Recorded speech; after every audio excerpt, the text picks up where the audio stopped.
She's the midnight mistress of fairies and dark mischief.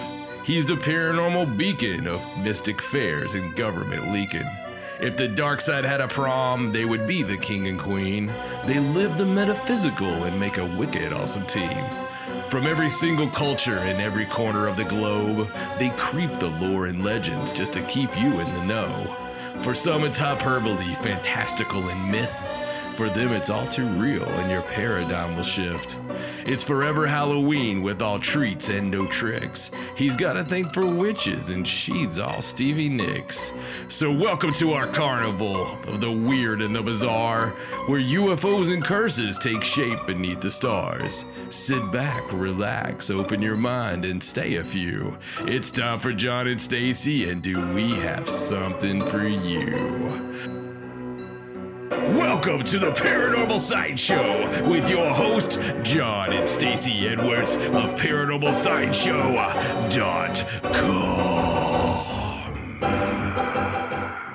Hello and welcome to the Paranormal Sideshow. I'm your host, John Edwards, and joined as always by my lovely wife, Stacey. Hello.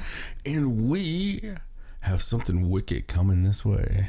As usual. Yeah, or something wicked this way comes.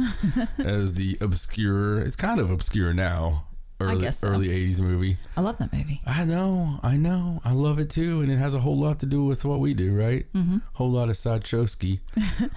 We need to go back and watch that. We should. We need to let Ariana see it. Yeah, you remember the commercial? That's really what it was. That's what really got you.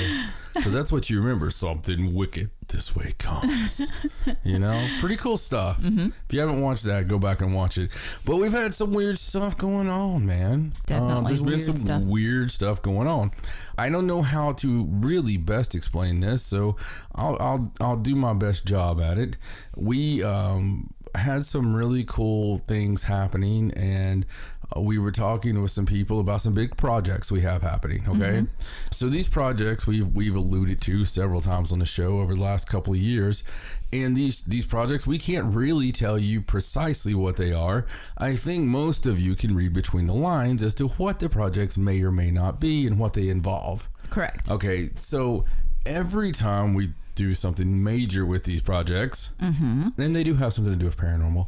Every time we do something major with these projects, something weird tends to happen. It does. And if anybody who watches our vlogs, mm-hmm. you remember the Clumsy Squirrel episode. Yes. And if you haven't watched Clumsy Squirrel, which I think I think that might have been the first episode. It was like not the introduction, like the very first full-on vlog. Right, mm-hmm. right. And we had the funeral for Clumsy Squirrel because we had no explanation as to why this little squirrel just died, because he was mm-hmm. graveyard stone dead. Mm-hmm. And he didn't really have any signs of struggle or no gunshot wounds or anything like that. No bite marks or anything. Right. And then we found other dead squirrel in the neighborhood, and it was just a conspiracy and a conspiracy of squirrels. A conspiracy of squirrels with Sherlock Holmes on BBC 17. But, we did a whole vlog about it because that's us. Mm-hmm. That's also the vlog. If you go back and watch, I use my psychic abilities to know some woman staring at me from behind me while I'm talking to Stacey. And like 10 minutes in, she's burning a hole in the back of my head, and I just turn around and look at her. Good stuff. So there you go. That's a teaser. Go watch that video. There you go. So anyway, fast forward, rewind to the other night. Mm-hmm. And you want to take it from here, actually? Well, I was going outside because I needed to check the furnace, which is underneath our house. I think we've talked about that before. And it was dark outside because that thing, it never needs to be checked when it's daylight. And I had to go under the house. So I took a flashlight and I went outside and I walked around to the back of the house and I went to go in.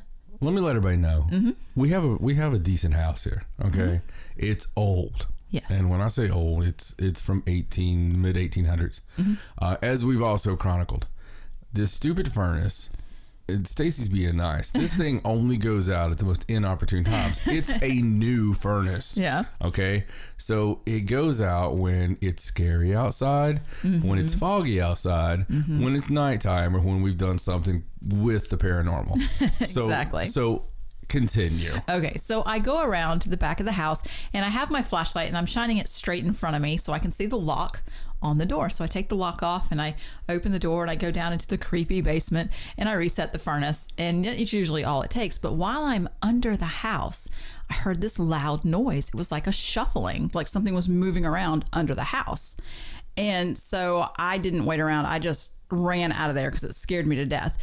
And when I was coming out from under the house, my flashlight was pointed down on the ground so I could see the steps to come out. And when I got out, I noticed right at the door, right at the threshold of the door, there was a dead squirrel. Completely stone dead, just laying there. Didn't look injured, just dead. Yeah. I mean, it was, she came up to me and she was, well, I would say she was white, but she's pretty pale as it is. So she came up and when Stacey's kind of messed up, you tend to act on it because she's a tough chick and she doesn't really get rattled much. She seemed rattled. And so I grabbed the paranormal essentials to communicate with the dead, was my recorder, and to kill the living, which was a knife and a cane, just in case. Just in case. Before going into the basement part, I checked the outside windows and they were airtight as always. And, we go inside. I go down there first and I see the squirrel. Again, no signs of struggle. It looks like he had a little, squirrel heart attack or something. I don't know. I didn't see it on the first time I went in because I wasn't looking at the ground. Yeah. If it was there the first time. Right. Creepy though, just from the placement right at that door. And go in and look around, ask for some communication, and asked for 2 knocks, and we got 2 knocks, and then that's on recorder. So it didn't really communicate any more than that. And upon leaving, looked at the squirrel again. Just really strange. Just the whole vibe was very, very odd, especially with this squirrel thing again. Now, earlier that afternoon, I had came home and there was a squirrel right in front of my vehicle, and it started barking. It made that barking sound I had joked about on this show before. And I got the girls so they could hear it, and that you could hear that sound it was making through the whole time. Just very strange. It was a very rattled squirrel. It was. And, almost like there was something paranormal or something messing with it. And we've been talking a lot on the show about animals acting weird around the world. Strange animal behavior has been something that's been happening as strange animal die-offs. Okay. So you have to look at everything, especially when you do the paranormal for a living, or not. I wish it was for a living. Let's say we do a paranormal as a passion. Right. It is our life. Well, just to be even weirder, let's finish the story now. So we were coming out of the basement and looking at the squirrel, and you got hit in the back with a little piece of plastic. Also on video. Wire cover. And it's like 6 inches long, and it was red. It's just one of those plastic tubes, that they put around really wires. Really hard, though. Almost like a shotgun shell. Yeah, and it just whacked you right in the back. So there was something under the house. We just couldn't see it. And of course, it wouldn't talk to us even after that. Yeah, no. I mean, Stacey heard it, and it wasn't down there, and it pelted me. So I don't know what it needed. I don't know what it wanted. I still didn't feel any kind of violence or anything under the house as much as I did in the yard. So it was very weird. And then the next day, we were going to give the squirrel a proper Christian burial. Next to Clumsy Squirrel. Yeah, next to Clumsy Squirrel. And the squirrel was missing. Completely gone. Completely vanished. So I asked Stacey, maybe it was stunned. It was may do a little parrot sketch with it. I don't know. It was dead, man. I mean, it was dead, but something took it off. Maybe the other squirrels came and did some kind of did some kind of deal with it. Maybe it was a Viking squirrel. I don't know. It was very crazy. Little squirrel pie or somewhere. Exactly. I don't know. It was creepy, but that's not where the weird ends this past week. Of course not. So for weeks, I've been hearing something paranormal. I've been hearing a word of a place, and I haven't really put it over because things like that tend to happen with me. So I've been hearing something say Cambodia, which is very strange, and it's not something you just bring up in normal conversation. You don't just normally go, "Hey, honey, I've been hearing the word Cambodia, especially when you're married to Stacey, because Stacey will then get every book that's ever been made on Cambodia and try saying Cambodia to you in different languages and seeing if anything triggers, or showing you pictures of Cambodia, like making you mashed potatoes and putting them in the form of Cambodia, all to try to unravel the mystery. So I'd usually keep this stuff to myself. The weird thing was, I was talking to some people on the phone. And we were talking some paranormal things, and Stacey and I were talking with them, and they were just asking me and Stacey, and these things, we do a lot of little interviews and things like that. And somebody asked us, where would you like to investigate? If you could investigate anything, what would you like to investigate? Anywhere in the world. Yeah, anywhere in the world. So just to get you in the mood here, Stacey answered her 2 places that she would like to do, which were? I picked the Winchester Mystery House and the LaLaurie Mansion in New Orleans, because that's never been done. Right. Well, it's 2 places she's always wanted to do. And mine were pretty simple themselves. I wanted to do Lep Castle, and I also wanted to do Angkor Wat. Probably Angkor Wat a little bit worse than Lep Castle, just because it was something that's really felt, and the weird thing was, all of a sudden, in my own mind, I started thinking back, Cambodia, Angkor Wat. Really strange. So I've had this weird thing with Angkor Wat, and for a long, long time, and I've been dreaming about it. It's just a bunch of weird stuff all centered around this. Well, I was just going to let it be a coincidence, and everybody who listens to the show knows there's no such thing as coincidence. That's I talk about it all the time. I should probably practice what I preach, but I let it go, because sometimes you have to let it go. When it's something like, I don't know, Angkor Wat, sometimes you just have to let it go.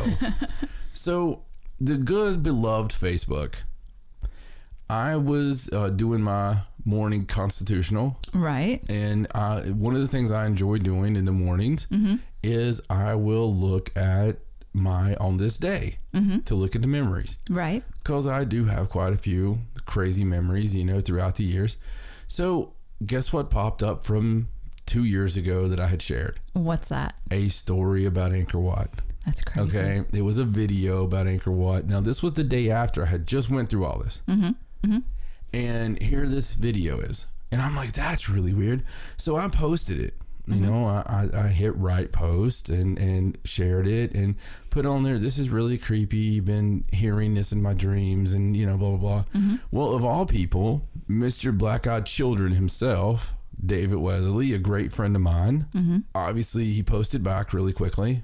And he was like, hey, that's on my list, and if it's on David's list, that means David's going to freaking do it. Exactly. I was like, yeah, cool, man. We need to do this together, And he's like, well, my bags are packed. I'm like, aren't they always? Yeah, really. When are your bags not packed? Do you have a situation where you don't have packed bags, David Weatherly? Anyway, so he's not the only one who posted on there. This gets really weird. So I have a friend from high school who was, a good friend in high school. His name was Cecil Wampler. I'll put him a little love out there. And he's a school teacher in the city that Angkor Wat's in. That's just crazy. And he was like, hey, you should come down. I think you'll like it. And, basically I would have somebody there, I have somebody that'll go with me. Someone to show you around. So this is not done. So I have this friend, this lovely soul, this lovely, beautiful soul. And we talk about certain psychic things. We talk about things like that. We have a lot of mystical connections that we like to talk about. Right. And she is a California girl through and through. And she's a friend of myself and Stacey. And we love her and we talk to her all the time. Okay. So when we do talk to her, we talk to her on speaker, because that's just how it is. And she's almost like a member of the family, guys. She's just one of those extended paranormal people that we love. Right. And we were talking to her, and when we were talking to her, I was telling her about the Cambodia deal. And she goes, oh God, Cambodia. yeah, she's like, there's so much haunted stuff there. And I was like, yeah, the Angkor Wat thing, it really pulls to me because I feel there's some huge curses there. I feel there's some huge curses. And when I talked about Angkor Wat and I talked about needing to go, I was like, I feel like I need to go to Angkor Wat. A voice came over the speakerphone. Not only did I hear it, not only did our friend hear it, but everybody in the room, including our daughters, heard a clear, loud voice say, exactly. And that's how it did it. Weird. It goes, exactly. Okay. So, yeah, that's where we stand right now on the story. I honestly am debating on just checking plane tickets. Why not? I really am. I'm debating on checking plane tickets and maybe getting a hold of David Weatherly and just being him. Just being like, hey, you want to go? Let's go. Let's just, if I'm going to do a place like that, I want to do it with somebody like him. That's, obviously be a little bit more traveled on weird, crazy, ancient curse places like that. But, doing a little bit of looking into it, there's a lot of different facets to Angkor Wat that really get to me. And, that I like. Number one, it's the world's largest religious monument. It's crazy. I think about that. It's the world's largest religious monument. Now, there's something else that's really crazy about this, and it goes back to another crazy story that I wouldn't share on any other reason. Okay. But it was originally Hindu, okay? Right. And somewhere around the 13th century, it went from Hindu to Buddhist, okay? Okay. The weird thing about this is one time on a trip a couple years back, okay? And I'm getting ready to blow your mind. Okay. So a couple years back, I was on my way to film Ghost Brothers. Okay. And on my way to film Ghost Brothers kind of led into some other stuff that we're doing. All right. On my way to film Ghost Brothers, you guys were with me. We were. We stopped in some podunk town, some podunk redneck town. Yeah, somewhere we wouldn't usually pull off. I get out and I go into a gas station and I had a mystical religious experience. Now, I've never talked about this because I normally wouldn't talk about this, but there was somebody there who was, I don't want to get too deep into it, to be honest with you. It was something to do, let's just say a little Buddhism, and it was a cross with Hindu and Buddhism. Like Ganesh, the elephant, okay? It was like Ganesh and Buddha were the two things I ended up with, all right? It was a very strange experience. Some things were said to me that I would rather not talk about. Right. But this person basically disappeared. This person that I got these things from basically disappeared. And I brought these things back out to the girls, and these things are still in our house. Yes. It was one of those times, people talk about meeting angels, people talk about all this. We do a lot of weird stuff, guys. We are around and we open ourselves up to be around a lot of weird places, a lot of interesting people, and we open ourselves up to these type experiences. You don't ever have to believe it, nor would I ever try to force anybody into believing this stuff. That's why we don't just do shows where we're like, all right, here's all our stuff, you got to believe it. No, that's not how we are. Right. Okay. We open the door to listen to everything everyone says to us, and we don't judge. Right. All I'm saying is this is what happened to us. Okay. Right. And the weird irony to this is that this place was Hindu and it went to Buddhism. And that was something weird that happened. Right. But this place also is connected to stuff that's happening on these projects.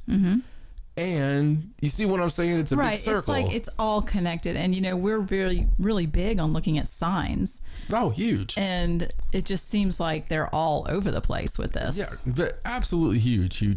I mean, if we're really going to look at signs, like we say, you are definitely going to have to go to Cambodia. Yeah, and the actual Angkor Wat translates into City of Temples. Mm-hmm. It's 248 square miles of ruins. That's just ridiculous. Think about that. That's ridiculous. 248 square miles of ruins. It was constructed, they believe, in 1113 AD. And it finished like in 1150 AD. Okay? The sandstone that was used on all these temples, on this big, huge 248 square miles, had to be hand carried from 25 miles away. That's just crazy. There are other weird parts to this. There's some ancient alien type stuff that people have problems with. There's some weird carvings in the place, such as a Stegosaurus. Okay, so if you're not familiar with why that would be strange, you're like, well, hey, John, that was from 1000 AD. That's a long time ago. Yeah, but we didn't dig up dinosaurs until like the 1800s. We didn't know. The people in 1000 AD, as far as we know, didn't have any clue about dinosaurs. No, because dinosaurs supposedly died off millions of years ago. Right. The same reason dinosaurs are not in the Bible are, they were not around or known about when the Bible was being written. Even though dinosaurs ruled the earth for way longer than we've even thought about being here. I mean, it's not even a contest. It's nowhere near. It's not close. Dinosaurs were all over this planet for a long time, but hey, guess what? They died off 65 million years ago. They shouldn't have known about a Stegosaurus, but a Stegosaurus is on there. So that's a whole debate. We can go down a million different ways with that. I don't care to do that. Maybe there was some wonderful prophet that seen a Stegosaurus from the past, or maybe an alien came down. I don't care. Right. All I know is there's curses there, there's ghosts there, and it gets, there's even little weird things like this. I said last night, I was sitting there and I was going over this with the girls, and I was like, there was an episode of Destination Truth years ago, like maybe 8 years ago, where they went to Angkor Wat. And I just remembered it because Destination Truth was my favorite show probably of all time in the paranormal genre or the adventure genre. And I didn't think there would be any way for me to see that. So I get on the gimmick on my Xbox, where Xbox movies or whatever, you can buy movies on there, and if you buy them, they stay with you, right? Right. So it just so happens at some point in time, I purchased that episode, and it's on my freaking Xbox. It is. I purchased it 8 years ago. That's how weird this all is. Okay.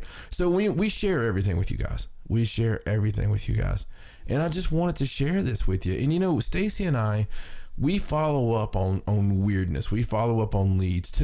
Earlier tonight, I took Stacey to a place where I was driving along on my way to work, and I seen a girl on the side of the road. Such a strange story. I'm going to let her tell you. I don't normally allow this, not that I control anyone at all, right, but I beg Stacey, hey, can we not put this kind of stuff on the show? Right.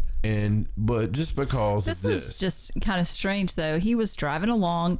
There's certain areas he likes to drive, because the scenery is really pretty, and he got into this town called Wayne, Maine, which I really like that name because it rhymes. He was going past this one body of water, and all of a sudden he saw a girl, and he heard her say belladonna. And, it was kind of a shocking experience, even though those sorts of things do happen. It still is kind of shocking when it happens. And so he calls me and he's like, I just saw this apparition standing by the water on the side of the road. And she said belladonna. But I didn't know it was an apparition at first. It's one of those things sometimes, like the thing that happened when I was going down the street, where at first it's as real as you and me. And it's after the fact. I don't know if you guys have ever had anything like this happen. Something that happened so quickly that it's almost like that couldn't have been that. That couldn't have happened. Like even getting punched by somebody sometimes. Right. Like almost it takes a second to realize a car crash. It takes a second to actually realize, right, for it to process. And that's kind of like what happened here. It was like a real person. You're just driving along, you're not expecting it, but I could hear her in my head, right. And then the realization that she wasn't wearing the proper clothes, right. and and all of that. So he calls me and explains to me what happened. And so I was like, well, belladonna, that's like a poison. That's not something, people use it. A long time ago, people would use it as a beauty aid, but you had to be very careful with it because you can be poisoned by it. So I was like, that has to be something to do with it. So I started doing research, and I really couldn't find anything with the area, anything to do with belladonna or anything like that. So I asked him later on, it's like, can you tell me exactly where you were? Show me on the map where you were. And so he told me what road he was on and exactly what body of water it was. And I pulled the map up and I was scrolling around on my Google Maps, and it just so happened that there's a road, a turnoff that goes right before that body of water, which would have been right where he was on the road. And the name of that road is Belafonda Road. Yeah. Which is most likely probably what she was saying, because it sounds a lot like belladonna. But, we had no idea what the name of that road was. And the fact that it came up like that after he heard it was just unreal. It was creepy, very creepy. And, earlier tonight I take Stacey out there, and it's one of those almost moving religious experiences where we get there and I didn't hear anything else. Just to disappoint everyone. I get out there and we start driving around though, and it's absolutely the place we want to live. Like, we've been talking about getting a place on the water, and because you only live once, right? So if you're going to be wasting all your money on trying to live somewhere, why not live somewhere you want to live? And so we want to live on the water, with either the lake or the ocean, because we're nature people. We like to be out in the woods. We like to be at one with nature. We would be out there every day. We go on a walk every day. So it may be at night. It may be 9 o'clock before I get home, but we go on a walk. And, it's very important to us. So we were out there, and it was like the most serene, most beautiful place that you could ever imagine, but just weird. And we don't know what the reason is yet on that, but this is the kind of things that, that happen. But there again, we go looking for this stuff, we're starting the vlog back up. So we have a lot more of these places we'll be going and looking at very soon. But, hey, I thought you guys might enjoy some of these stories. It's some stuff that's been going on, and, you might find some more of them at ParanormalSideshow.com. That's your address to find out everything belladonna. On Patreon.com/ParanormalSideshow. There's all kinds of different levels of belladonna there. In fact, you can just spend $1 and you'll get just a slight little vial of belladonna. And you don't really. Not really. We'll just shout out belladonna. We'll actually call you and scream belladonna and hang up on you. But we do have different levels. And again, thank you for those of you. It helps out tremendously, helps out with us supporting the show, helping us to get the kind of stuff we need to be able to bring you the show in a better capacity, higher quality, everything we want to be able to do to bring to you, and to be able to bring it to you more often. Perfect world, we're doing this sucker every day. We have live shows and everything else. So that's really what we're trying to go to. Every little bit helps, and we totally appreciate it. If you don't want one of these super awesome, kick butt, incredible tarot cards or t-shirts, $25 level, you can do a one-time, and this is, especially if you work for NASA or the CIA, the FBI, the Men in Black, or even the Kremlin, and you want to do a one-time PayPal donation, you can do that on ParanormalSideshow.com. It's completely okay, and we will never tell anybody who you are. So you don't have to worry about that whatsoever. Another thing, and I won't even scream this one or shill this one, however you guys listen to the show, I don't know if you listen on iTunes or iHeartRadio, Spotify. I get letters from everyone. We get letters on our Instagram. We get letters on our Facebook. We get letters on email. We get letters everywhere from a multitude of places that people listen to. We just absolutely love every one of you. and we love hearing from you, and we love hearing your stories, and we love interacting with you. I would dare say we're the most interactive group that there is out there. And that's not slamming anybody else. It's just the fact that we actually want to hear your stories, and we absolutely love it. When I hear something from somebody driving a truck out west, or recently I made a friend of, and I don't want to give anybody's name that maybe don't want it out there, but a friend that lives near Our Lady of Guadalupe. The weeping statue. The weeping statue, we were talking about, yeah. So he was going to go check that out for me and stuff like that. I absolutely love, and we've always been trying to create this worldwide army of people that bring us news, people that let us know, because hey, local news, local little stories and legends, you never know, man. You never know. Exactly. I think about Dr. Nico, which I love saying it like that. He brings me stuff all the time, right? He brings me really cool things. If he sees something neat, that's Argentina, man. But not only Argentina's so weird. It is. But not only that, we got our friends everywhere: Germany, England, Canada, Australia, where everything kills you. So all over, we've got a worldwide net. We've even got people from Japan. Just because of Chaser, he can always let us know what's going on over there. We love our little worldwide net of people, and the Patreon guys absolutely helps us, and we appreciate everything you do on that. And everybody who has been doing that, thank you so much from the bottom of my heart. Now on the iTunes, on the Google, Spotify, iHeartRadio, all that stuff, please leave a review.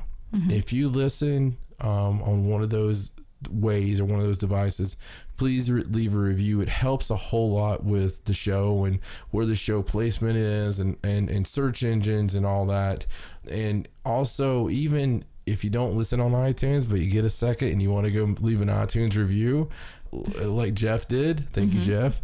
That's super awesome, because he doesn't even listen that way, but unfortunately we live in a world where that's the way that it works, right? Right. So really appreciate anything like that you guys do, and I don't care to shamelessly ask to please leave a review. Hey, if you've got something you want us to leave a review on, just let me know. Exactly. And I will absolutely do it. But hey, speaking of podcasts, I want to give, I may mention this one or two times the rest of the whole time we ever do this, but I have an alter ego, and that alter ego may or may not have a history in professional wrestling. We all know that.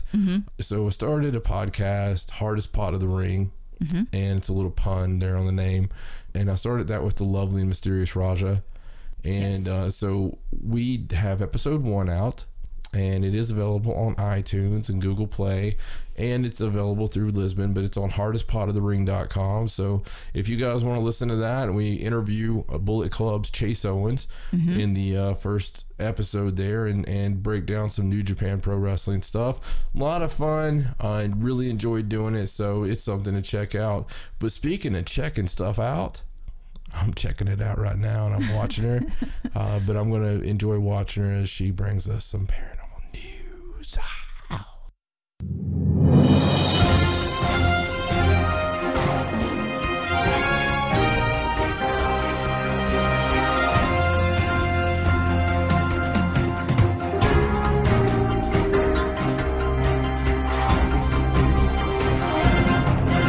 So let's get to the news. All right, so I have a couple updates to start the show off. The first one is about that mystery animal that was shot in Montana, the one that kind of looked like a wolf, but they didn't think it was a wolf because the paws were different size, and the claws and the bite and the color and all that. So I remember. They actually sent it to a lab and had some DNA testing done. So now we've got the results. Did they find out it was a Scandinavian? No, they did not. Surprisingly, that was my guess too. Oh. They say the wildlife officials have confirmed that the unusual looking animal is in fact a gray wolf, and that the DNA test confirmed it was a gray wolf. Do you think there's a black wolf somewhere? You just now gave those details, and there's a black wolf somewhere right now, right beside like a white wolf going, "Oh, I told you, it's not my son."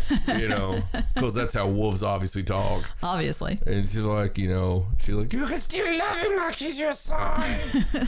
And I don't know. I'm sorry. It was the whole DNA test thing.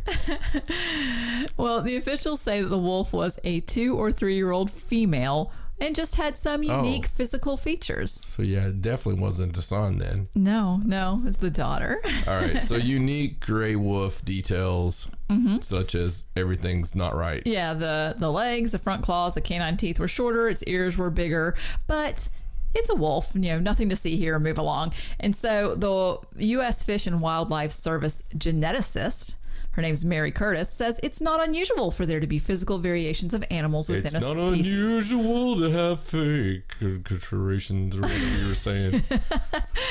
Well, I just think that's very strange for it to come out like this and for them to be so, it's just a wolf, when even the wildlife people that went out there agreed that it was weird and wanted to send it for DNA testing. If it was something else, do you think they would actually tell us? No, that's my point. They're just trying to make it sound like it's just a normal animal. I knew that was the point you were trying to make all along. I know you did. I'm smart like that. Well, let's move on to this other update. It's not unusual to have an update. Sorry. It's stuck in your head now, isn't it? It is. It's always stuck in my head because it's the way you always say it. You're always like, because it happens a lot on this show. I don't know why you say it's not unusual. But it happens on this show and it always triggers that. It's like some kind of weird Tom Jones sickness. It's like, and I don't even like Tom Jones at all. You have quite a few things that do that to you, like your GPS when it says to proceed. Oh, you want to tell them what I do every day, all day? Go ahead, let it out. We've let everything else out tonight. We might as well let everybody know everything about me. Whenever you start your GPS and it tells you to proceed to the nearest road, you do the tombstone thing where it's like, proceed, sir. Because it's the way it says it. It's always like, please proceed. And so I'm always like, proceed, sir. Yes, that's one of my little things. All right, well, this update is just about the Steamboat Geyser in Yellowstone. And we had a story a while back about how strange it was that it had been erupting quite a few times. It was unusual. It was unusual because it only erupts normally every few years. Yes, very strange. So this year, up to now, the last time it erupted was June 15th, and that was the 10th time it's erupted this year since March. Yeah, it's like a Ricky the Dragon Steamboat Geyser. Yes, and it's actually becoming very predictable now, and they almost can decide, tell when it's going to erupt. Yeah, we heard that the females geysers are probably going to leave him soon.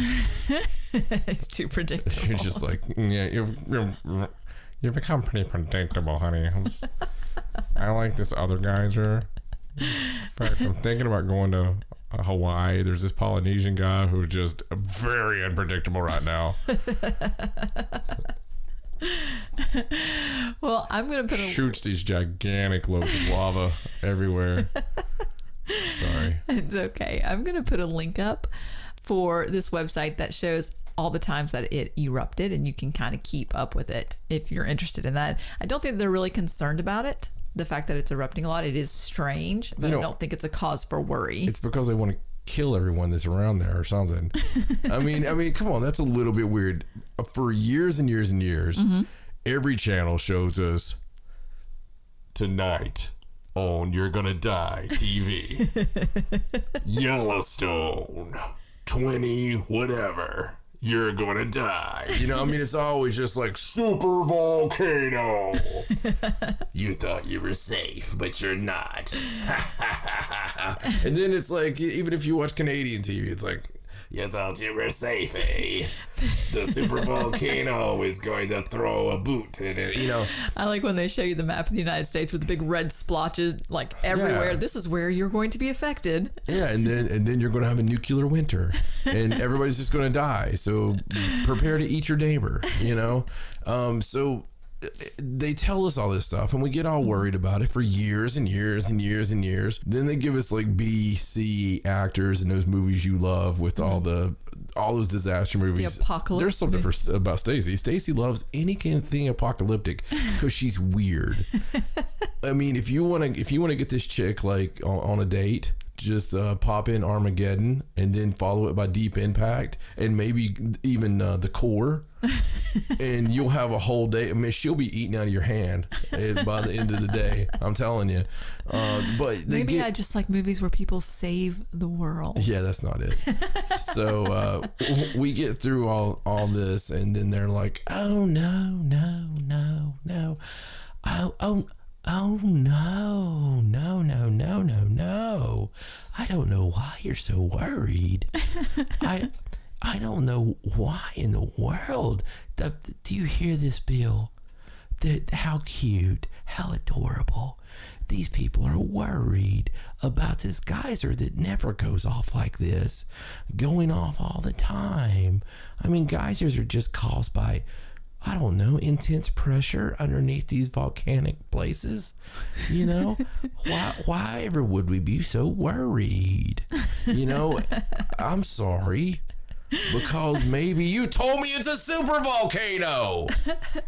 You know, so when it goes off like every couple of days, like it's become predictable that it's unpredictable. I mean, yeah, I'm going to freaking worry. I rerouted my whole vacation because of this stupid thing. It is very strange. I was going to like drive the whole Route 66 and I'm like, nope.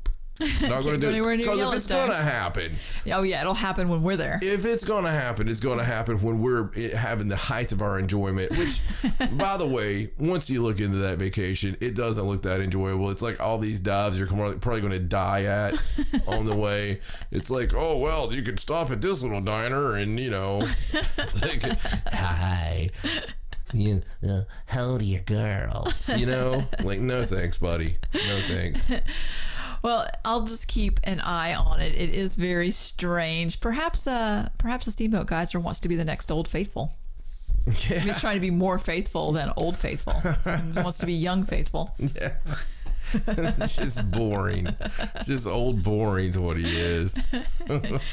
All right. Well, let's move on to this next story. And here's something you need to worry about when you're not worrying about everything Yellowstone else. supervolcano. Okay. So this is a story about a draft of a soon-to-be-published U.S. Geological Survey report that pinpoints the eastern seaboard as one of the areas most in danger of blackouts from solar storms. That's really weird. It is. Now, the reason that the eastern seaboard is in so much danger is because there's a layer of 300 million year old rock under Interstate 95 that... Interstate 95, the best thing to ever come out of Maine.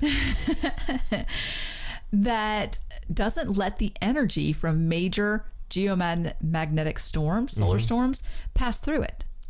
So in the event that we had a huge solar storm and all the energy was coming down to Earth, once it passed through and almost knocked out our power grid, instead of continuing through the Earth, this 300 million year old rock would just bounce it back up and we would get hit a second time on the way back up. Okay, so... Is this the only place on the planet that this 300 that this rock or this type of rock that's impenetrable is located? Well, it just so happens that the largest section of this particular kind of rock runs under Interstate 95 all the way from Richmond, Virginia up to Portland, Maine. So the entire eastern seaboard. The I-95 corridor. And it says that only parts of the central U.S. have been studied so far. That's why they didn't know about this until now. So the eastern seaboard's actually more in danger because they didn't find this kind of rock, in the central U.S. They haven't actually even done out west or, southeast or any of that. They haven't finished surveying the entire United States. Do you know how weird that is? It is very weird. I mean, how odd and specific and crazy that all is. Mm-hmm. And by the way, how did a 300 million year old rock get in a much older? I mean, that's just kind of strange. The whole thing is very strange, and it says that this particular. Do you think that it's guarding the reptilians that live underneath of it, and that it's artificial? It could be. It could be. They haven't actually studied. They're like, oh, no. We were here last time that the sun decided to pee on us. Exactly. And they're just protecting themselves now. Yeah. Well, they are trying to find a solution to this problem because this is the area that runs through Washington, D.C., New York, Boston. It runs through all those areas.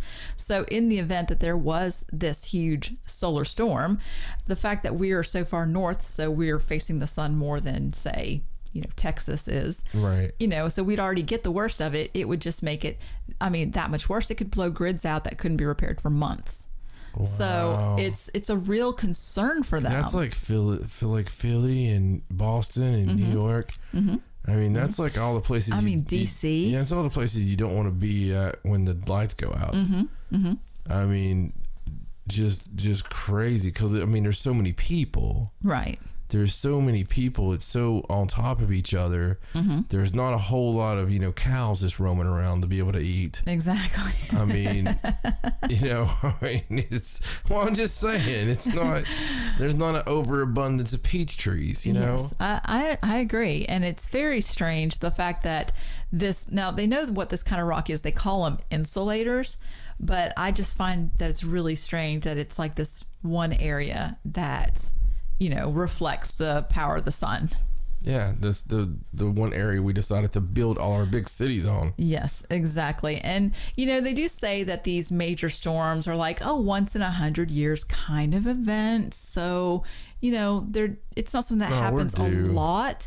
But the Steamboat Geyser only goes off once every few years, right? Yeah. Well, we're due, and the thing about it is people are like, well, I don't remember that ever happened or reading about it. That's because we didn't have freaking electricity. I've had to have this argument with some people before, right? Because people are like, why do you watch all those solar things? Well, because they're Einstein, we didn't have it, electricity back the last time it happened. They didn't have that kind of electricity when they built the house I live in. Think about that. I know. The house I live in, it just wasn't here, man. and if that's like that, then I don't know. God, people sometimes. And so if it would have hit then, mm-hmm. it would have caused nothing. Right. It would have done nothing. No. Now these solar flares can disrupt a lot of stuff, Mm-hmm. Mm-hmm. When we've had our worst one, though, I will admit the worst thing I've noticed is it's caused my Castle Crush to go slow. It's not been a particularly bad thing. And people do like to worry you. Mm-hmm. Mm-hmm. I'm way more worried about Yellowstone than I am about whether or not my Castle Crush is going to, play or not. Mm-hmm. And we're close enough to Canada that I'll just rush their border. I've yet to see a Canadian that's going to stop me. And I don't mean that in a bad, mean way. They're so polite. Right. All of a sudden, there's some Canadian guy listening going, hey. He's going to come to the house. Hey, hold on a second, buddy. And I'm just sorry I called him because they're all so nice. He's like, oh. Well, what was their Patreon address again, sweetie? I feel kind of bad now. Oh, well, that is just another thing for us to have to keep an eye on and see if they kind of find a solution for it. All right, so let's move on to the next story. And this is the one about President Trump, who directs the Defense Department to immediately begin the process of establishing a Space Force as the sixth military branch. Right. Now, we've talked about this before because last year, I think in June, they proposed the Space Corps. Right. And that never actually passed. Nobody thought it was a good idea to make another branch of the military. So it didn't actually get through. But this is actually called Space Force. And Donald Trump. So they found it was much better because of the name, or? No, he's just, he signed a national space policy directive during the meeting of the National Space Council on June 18th, and he told them that he wants them to immediately begin the process of establishing the Space Force as a sixth military branch. He's really trying to push this through. And he feels like it's something very important and that we really need to have it. Not only to have, a national identity, but for national security. He just feels like we really need to be out there in space. everybody else is out there in space, and we need to have some military out there. Well, like I said, I think we've been out there for a long time. I think so too. It's kind of like when somebody backtracks to explain the spending, I don't know. Maybe we haven't been. It's cool. I did see some cool quotes from the speech. I don't know what they are exactly, but it was kind of like a scroller. I did see something like we're going to do more than stomp our foot and or leave a footprint and plant a flag on the moon. Yeah.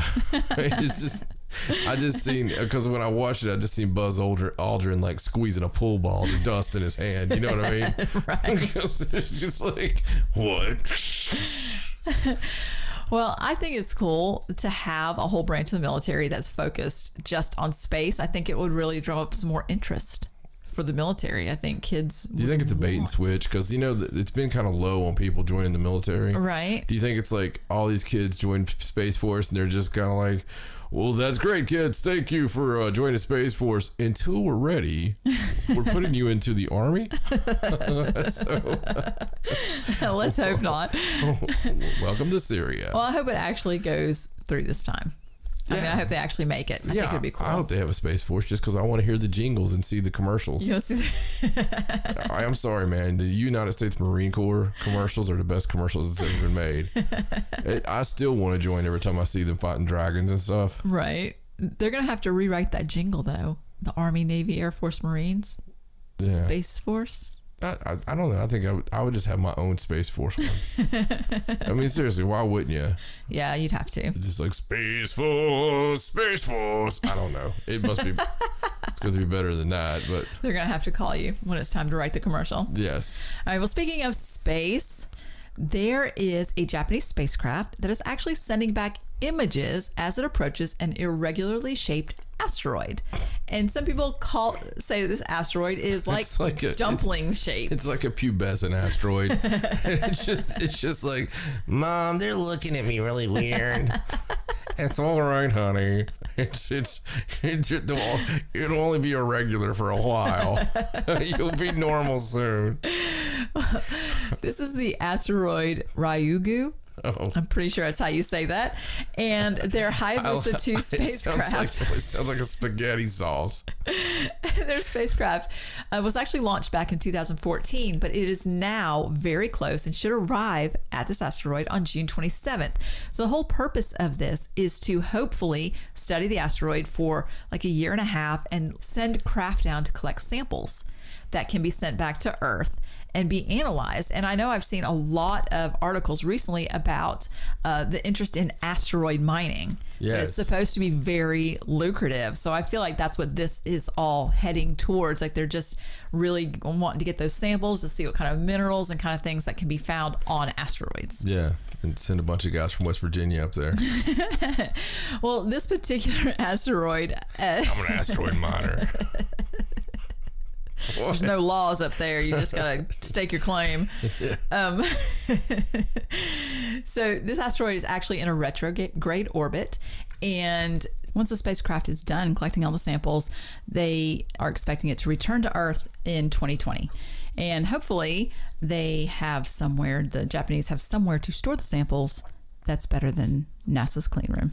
The Japanese will find a good place to put it. I know they will. I got faith in the Japanese. They'll just put it underwater or something. What I don't have faith in is the government not lying to me about stuff. So this is still bothering me. The old I-95 corridor, 300 million year old rock deal. Right. It is a strange story. No. Okay, listen. My conspiracy shenanigans alarm is going off. Oh, are you getting a tingle? I'm getting a little shenanigans tingle. Just riddle me this. Mm-hmm. Why would they come out with this? I don't know. Okay, look. It looks like this is something that should have been figured out already. I know they just started. They were doing it in the central United States, and then they did it in the East Coast or whatever. Mm-hmm. What if there was a bit of false flagging going on, and they're prepping us for just turning out the lights, turning off the power to the major cities, turning off the power, lowering the population a little bit, turning it back on. Sounds like the plot for a really bad NBC TV series. It does, because we could have a huge solar storm that maybe wasn't going to do that much damage, but now that we think that there's this weird rock going on, right? They could just cut the power and then be like, "Oh, well, we told you, back in June that we found this rock, and that's what's happened." I don't know. I'm sure it's on the up and up. It just seems strange. It's just a really strange story. I don't know. I mean, it could be. I mean, those are the major population centers where a lot of bad things would happen if there was no power. It's a really strange story. That's all I'm saying. It is very strange. I think we owe that story a little bit more thought than what it's probably going to get, because it's not a story that really. It's not something that just. It doesn't make you think like that. It doesn't just reach out and grab you, but it should. Right. It's a very weird story. So I'm done. I just wanted to throw that out there. Okay, well, let's move on to a story about artificial intelligence. Oh, much better. Just keep your conspiracy shenanigan hat on there, buddy. Yeah. This is a story about some researchers who have taught an AI to recognize patterns in people's actions so that it can accurately predict the next move in a sequence minutes in advance. Good grief. Minority Report. So it's some software that was built by a team at the University of Bonn in Germany. And if it's built in Germany, then it's great. So it's German engineering is amazing. That's true. It's very basic right now. What they've done is they've written this algorithm, and they have taught the AI to anticipate actions by showing it cooking videos. So what? Yeah. So they got about 40 cooking videos, and they would play the video and they would tell the artificial intelligence what was happening for about the first 20% of the clip, and then ask the algorithm to predict the next action before it actually took place. So they used pre-recorded videos of people preparing a meal, and they did this for a few hours, probably about 4 hours. Each video is about 6 minutes long. So after about 4 hours, the algorithm was able to recognize the sequence of events needed to prepare a dish. So they tested it by showing it videos they had not shown it before, brand new videos it hadn't seen. And again, they told it what was happening in the first 20% to 30% of the clip. And then the algorithm was really accurate at predicting what was going to happen on the screen before it happened. Yeah, but all right, yeah, that's really cool, and that's scary as can be.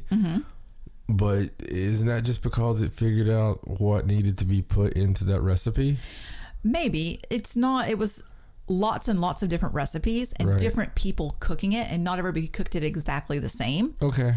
So yes, it is, like I said, it is very basic, but the fact that they have this algorithm where they can teach an artificial intelligence to study patterns in people and then predict what people are going to do is a scary prospect that they're working on this. Yeah, the robots are figuring it out, and then they'll know what we're going to do beforehand, and then law enforcement will use that to predict the algorithms on crimes being committed before you ever do commit a crime, and that's where it gets scary. Yes. Very scary. Because the artificial intelligence uses its own understanding of what's happening in the video to say, oh, well, this is going, they're going to touch the salt next, or, they're going to crack an egg, or and then they're going to send those robot dogs after us that have absolutely no emotion. Exactly. That's the biggest problem with the AI. What can you not teach the AI? The human emotion. Exactly. And so I think we're creating our own overlords. I believe that we're making ourselves obsolete. And walk into a McDonald's. The one here beside our house is completely. You just go in there and order off a computer screen. I mean, it's just crazy, man. It's coming, and it's coming more and more and more and more. And self-driving cars and all that crap. And I love Elon Musk. Absolutely love Elon Musk. But hey, your cars are still killing people and stuff. So. Elon Musk is insane. Yes, but he's wonderful. Did you see the videos of the flamethrowers that are not flamethrowers, or whatever he called them? No. They're so funny. It's the Boring Company, and they did this Kickstarter for not a flamethrower. That's totally a flamethrower. It's insane. I love Elon Musk. Elon Musk is completely, he's one of those rich crazy guys, but he's against all those people. He's really against kind of like the whole corporate structure. I don't know. I like the guy. Yeah, I do too. He's weird, quirky. Well, it does say in this article that the Dr. Jürgen Gall believes that eventually the software will be able to prophesize your actions hours before they happen, and that if they manage to fine-tune the algorithm, that they'll be able to anticipate actions, and it's possible to imagine a slew of real-world applications from home automation gadgets to Big Brother-esque surveillance. It says it right there in the article. Yeah, that's just bananas, dude. So crazy stuff. That's and just leave it to Germany. Someday they'll be like divorcing. You'll be doing your little lawyer, your robot lawyer, and he'll be like, "She is going to divorce you in 4 years or whatever." I don't know. Crazy stuff. Crazy. Well, let's move on. Another thing that is being worked on right now, and this was just a little blip of an article, wasn't really made a lot of hoopla about it, but I thought it was important to point it out that they're actually doing an upgrade to the Large Hadron Collider. Oh, great. Yes, and the latest upgrade, it's set for completion in 2026, is going to enable researchers to collect much more data than is currently possible and increase the number of proton collisions by up to 10 times what they do now. That thing is dangerous. Well, there goes the Mandela effect having a Mandela effect, and it's gonna rip a hole in space time, man. I'm telling you, if it's not already done it. Oh, well, they're gonna call it the High Luminosity LHC. Yeah, and I'm sure they'll do some little fun gag out in front again of the building. Sure. I'm sure. It's like, what are you guys doing this time? Oh,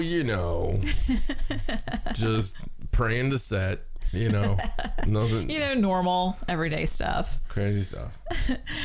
All right, well, let's move on. I wanted to mention this. This is about Stephen Hawking's memorial service, and something that they've done that I thought was really cool. The European Space Agency has actually blasted Stephen Hawking's voice into space toward a black hole. Wait a second. Like Stephen Hawking's voice before the machine? I think so. It doesn't actually say, but I feel like, yes, it should be that. So they said it's a message of peace and hope. They set it to music. It's not like peace and hope. Peace and hope. It might be. I don't know. It's just, there's going to be something on the other side of that black hole going, what the bloody hell is that? What are they sending us? Is it this crazy humans again? Yes, sir. I believe it is. The last time they sent us those naked people on that freaking rocket and that terrible music. What was that? I believe it was classical, sir. They think it's full of mathematics. It's full of crap, is what it is. Why can't they send us some Nirvana? Like some kind of Pearl Jam bootleg. What the hell is peace and hope? What is that? It's their greatest scientist. What's wrong with him? You can't talk about it, sir. It's. I can talk about it. I'm an alien. Peace and hope. Peace and hope. Peace and hope. Want to play chess? It's just crazy. Well, the message is about unity and the need for us to live together in harmony on this planet. So I don't know why they're blasting that into space. But Ebony and Ivory live together in perfect harmony. So they beamed it toward the nearest black hole. And I don't know what the point was. I guess it was just a tribute to Stephen Hawking.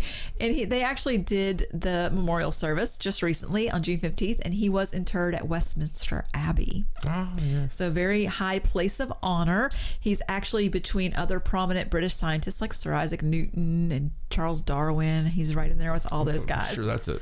a fun ghost place to investigate.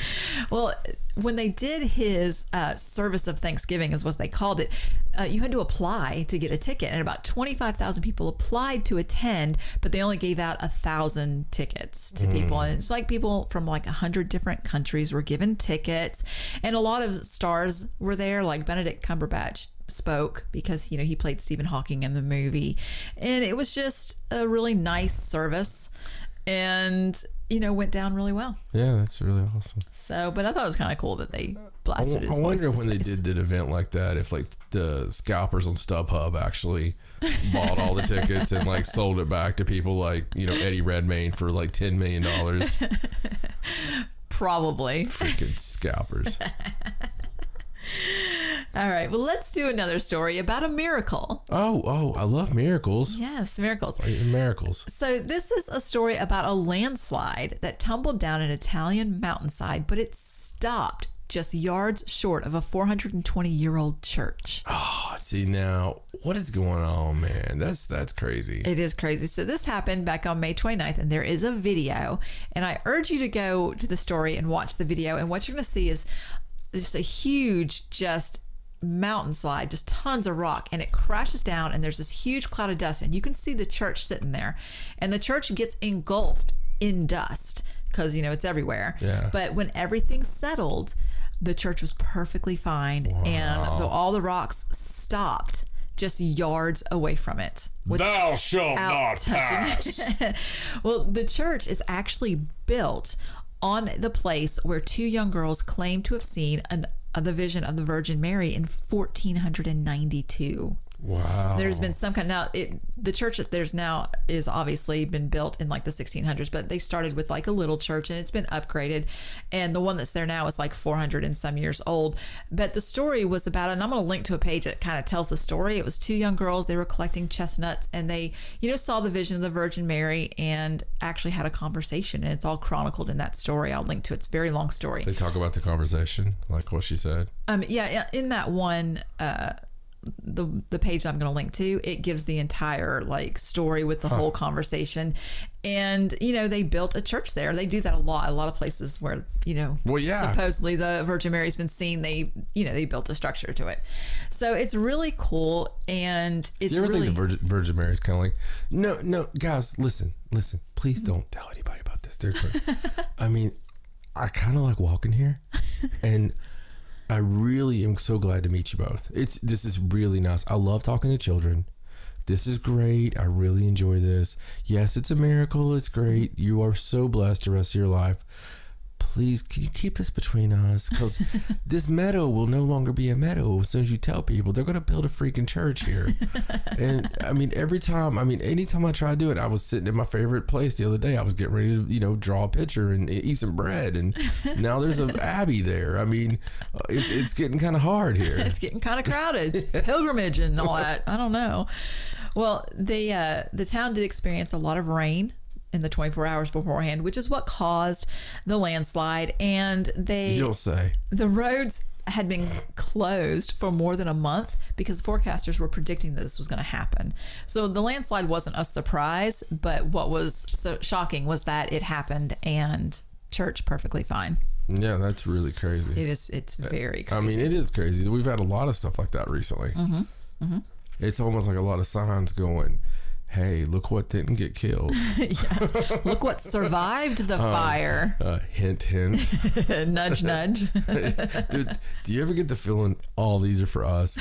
Because God knows we're going to do the stories. It's just like, well, maybe if I do this obscure one in this little town, they'll get the hint. Yeah, it's not going to be on CNN or anything. Well, John and Stacey will do it, though. All right, let's move on. No, I don't think so. All right, so here's a story that has kind of King Arthur implications. Kind of King Arthur implications? Kinda, a little bit. So this is a story about a mysterious inscription from the 7th century that's been discovered in a castle called Tintagel Castle. And it's on the coast of Cornwall. Well, that's a place I don't want to go in the water at. How'd you get the name of the castle? I have no... Oh, my God! Oh, my... What happened to Larry? Jesus Christ! It just came right out of the water. What the hell? Not tentacle. Oh. Tentacle. I'm probably saying it wrong. What is tentacle? That sounds like a weird, terrible like seagull that's got like freaking like squid arms. Well, it's this castle in Cornwall. I don't know what it's called. They found. Can you imagine a seagull with like the octopus arms? Isn't that terrible? It is awful. Especially kind of you know what butt wipes those things are. Can you imagine? Oh my God. Anyway. So last summer they found this inscribed slate stone, and it has both Roman and Celtic names on it. And they say when they translated it, it looked like someone was possibly practicing writing a text, like putting different words together to see how it would look. I guess it was like the rough draft. Yeah. The scratch rock. Right. But they don't find a lot of inscriptions from this time period. So it's really important when they do find one. So, this particular one had both Roman and Celtic names, things like Tito, and which is like Titus, and Budic, and words like Vera Duo, which means two men. So somebody was really just, trying it out. Excuse me. Wait, you kind of glossed over. It means two men? Two men. Yeah, like 1, 2. Two men. Yeah. Okay. All right. And different things featured on the stone, which actually was a window ledge in the castle. So this particular. Do you find it odd that they don't find a lot of penises? Like just. I mean, because there's always been men, right? And things to use writing utensils with. You would think there'd be more penises, like just on castle walls. Commitment to carve things into rock. Maybe it's not funny enough. Oh, baby. Oh, you would know. You would know when you got them on a giant tentacle castle. So it's like, we found this one strange castle. There was all these flaccid symbols. It was really should be called Testicle Castle. It was really alarming, especially the ones with the rams and the goats and their eyeballs, and it seemed like it was a weird cross between terror and pain and pleasure. Anyway, so this particular castle, the dancing penis was the most scary. The top hat, we don't even know where the arms came from. It's also associated with the legendary figure of King Arthur, and it inspired the 12th century writer to name it in its History of the Kings of Britain as the place where King Arthur was supposedly conceived. And this is not the first stone that they found there. They found one back in 1998 that had several words, including the Celtic name Artogno, which they interpreted as the name, a version of Arthur. So it all kind of ties to perhaps this was an area for the King Arthur legend. Maybe not. No, it's very cool. And I know exactly where you're talking about now. I've watched a video on this place. I figured you probably had. And I can see it in my mind's eye. So very, very cool. What was the story about? They found a rock that has carving in it. Okay. And what does the carving say? It was just... You completely missed the whole thing. It was just a bunch of random writing, like someone was testing out text that they were going to carve into something else. Okay. But they don't have a lot of examples of inscriptions from this time period, so it's a very significant find. But the fact that it's in this castle that's been associated with the King Arthur legend, I thought was very interesting. And this particular castle has actually been described as one of the most spectacular historic sites in Britain. And that's such a really great story. It's the kind of stuff I would really like. I want to apologize. I really want to apologize. I really do. You lost me at the Tentacle Castle. I'm sorry. I just can't pronounce things. Because I knew, things are named for a reason. And I just thought maybe there was a kraken. There may have been a kraken. I mean, this whole not being able to pronounce things, this is not a new thing for me. This has been happening since the very beginning. Since we recently found out because of Patreon, one of the levels on Patreon is you get to hear our old catalog. So the girls keep uploading old episodes of Haunted South for our patrons to be able to hear the old catalog. And Stacey 8 years ago is on there going, eventually I'll be able to have a show where I pronounce everything correctly. It was funny because Raja is like salt of the earth. She is the sweetest thing that's ever been on 2 feet. And she told her mother about that the other day. She goes, there's an episode where you say, and then she looked at her and she goes, still waiting for that. So it's pretty nice. All right, so let's go on to this next story. This was just kind of an interesting story, and this is about a cinema called the Old Majestic Cinema in Nottingham. Okay, I pronounced that correctly. And there is a UK Ghost Hunts Haunted Museum in this Old Majestic Cinema. And UK Ghost Hunts, they do events there where you can go and pay, do ghost hunting, that sort of thing. So they were doing... I'm giving you a chance to tell the stories because I'm still feel so bad about... It's okay. About the King Arthur story. So they were doing a ghost hunt recently, and they shared on their Twitter this photo of a door that they found behind a fake wall that they didn't know was there. Like, they thought that they knew every door, every stairway, everything. And so they were down in the basement. Did they not notice that wall was a different color than all the other walls? No, it wasn't fake wall like that. Like, it wasn't a different color. It wasn't like a Scooby-Doo wall? I think it was just like there was a wall over it. I'm not exactly sure how they found it, but there must have been a break in the wall, but they tore it all down, and there was a huge wall that's been barred, a huge door that's been barred, and they don't know what's behind it. That's so awesome. So tell me more. So that's so cool. They put pictures of it up on Twitter, and they were like, should we open it? Should we not open it? What do you think it is? They didn't open it. I would have took the picture. And then I would have opened it, and I would have maybe, like, after we got all the treasure out of it, I would have then closed it back and put the picture up. Should we open it?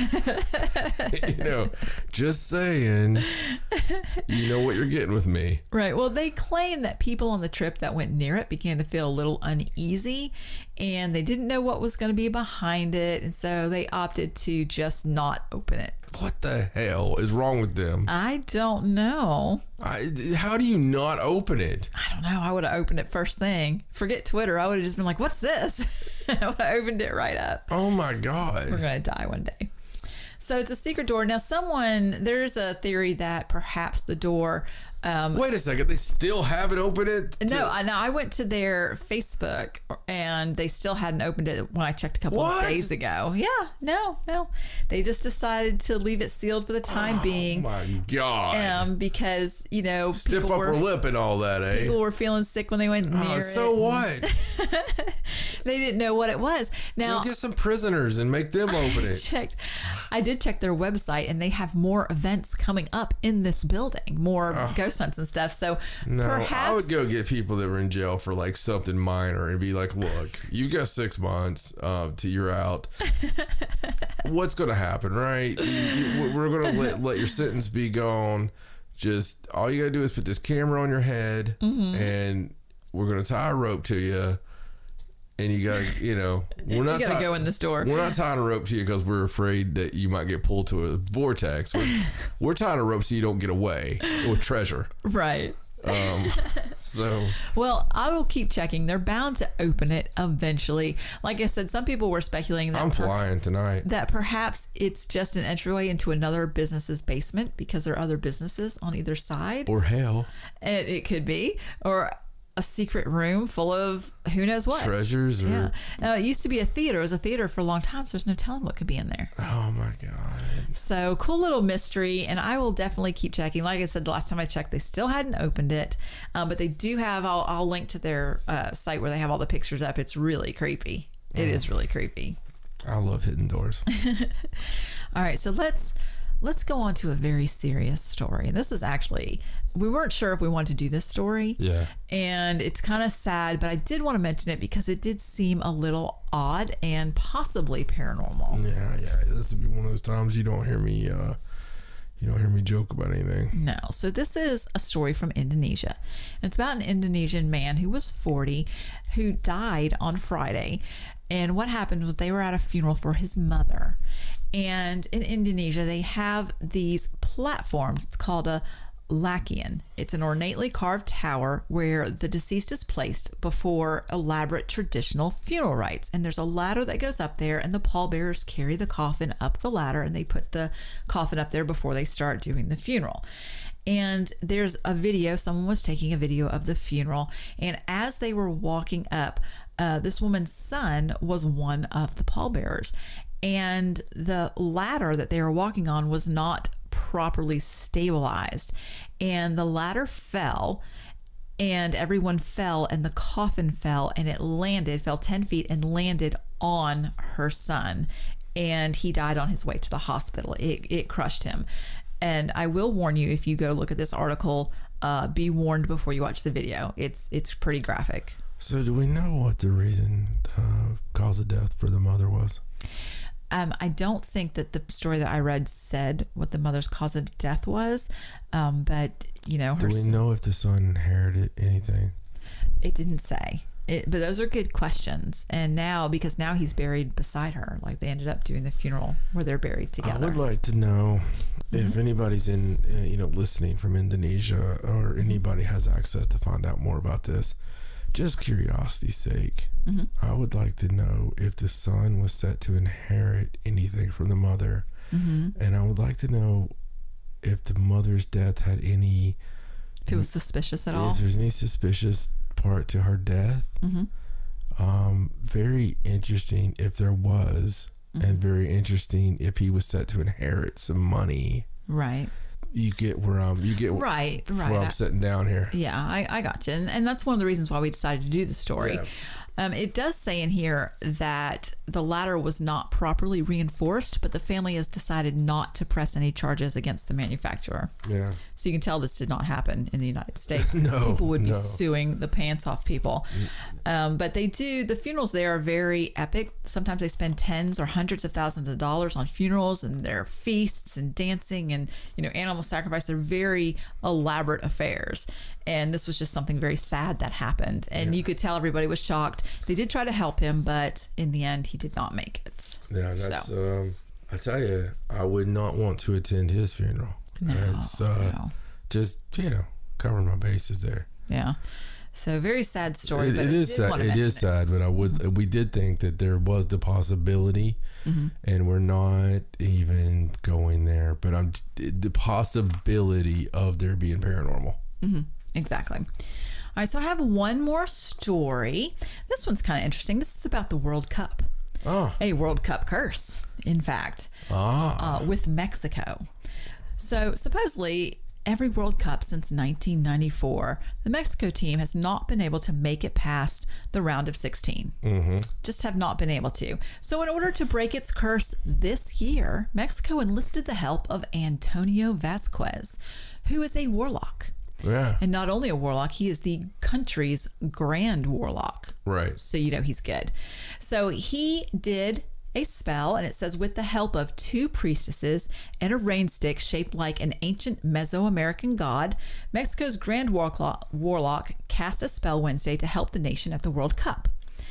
So in his spell, he invoked the plumed serpent god Quetzalcoatl, who was worshipped by the Aztecs, and other pre-Columbian people. And they wanted to get the Mexican national team to at least the quarterfinals in Russia. And he said, give me all your force and power to break through heaven's doors. Let Mexico reach the 5th match. Quetzalcoatl, let it be so. And this was his spell. So, very interesting route they're going there. Right. I think it's interesting that the man that did the spell was not greedy. He didn't ask for them to win. Right. He just wanted them to break that curse of not being able to get past the round of 16. Right.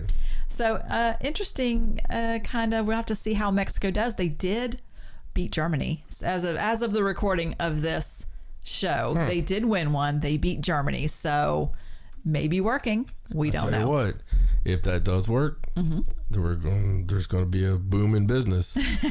Exactly. Every team's going to be like, hey, just want to, Every country's going to have a grand warlock on staff. The Great Quetzalcoatl. But so we'll have to just keep an eye on how Mexico does. the World Cup. I'm not a huge soccer fan, but I'll check the scores. Hey, we're getting the World Cup, I believe. Yeah, next time, I think. Yeah. It's coming to America. So, very cool. All right. Well, that was awesome. I appreciate it. Thank you. All right. Well, stories. There was some good stuff today. Yes. I really enjoyed everything from our weird Cambodia all the way up to, well, I didn't really enjoy the sad story. Sad story. No, but everything else is pretty good. Everything else is pretty spry. It's good and Got young some and possible conspiracy and a lot of conspiracy. Killer volcano and 95 corridors and all kinds of crazy stuff like that, and the Great Quaxador or whatever his name is. So I don't know. I enjoyed it just about as much as I enjoy ParanormalSideshow.com. That's the address to find out everything Quaxico. That is his name, right? Is it Quaxador or Quaxico? Are you wanting the warlock's name or the god's name? And let me try this again. Let me think. What would be the perfect thing? I know. ParanormalSideshow.com. That's your place to find out everything tentacle. That's it, baby. That's it. But yeah, listen. If you listen on iTunes, you listen on Google, you listen on iHeartRadio, Spotify, any of those places, please leave us a review. Patreon.com/ParanormalSideshow. There's a lot of different levels there. None of those levels give you a tentacle god or anything like that, but we'll see what we can do about that. We appreciate every bit of it. And if you do get on Facebook, please leave us a like. We would love to have you like us there because we like you here.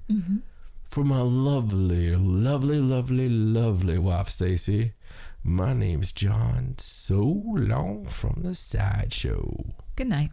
Hey guys, if you like what you've heard, please check out ParanormalSideshow.com and follow the links for our weekly podcast. Also, become a Sideshow off yourself and pick one of our killer levels on our Patreon to help support the channel and help keep us bringing you bigger and better content.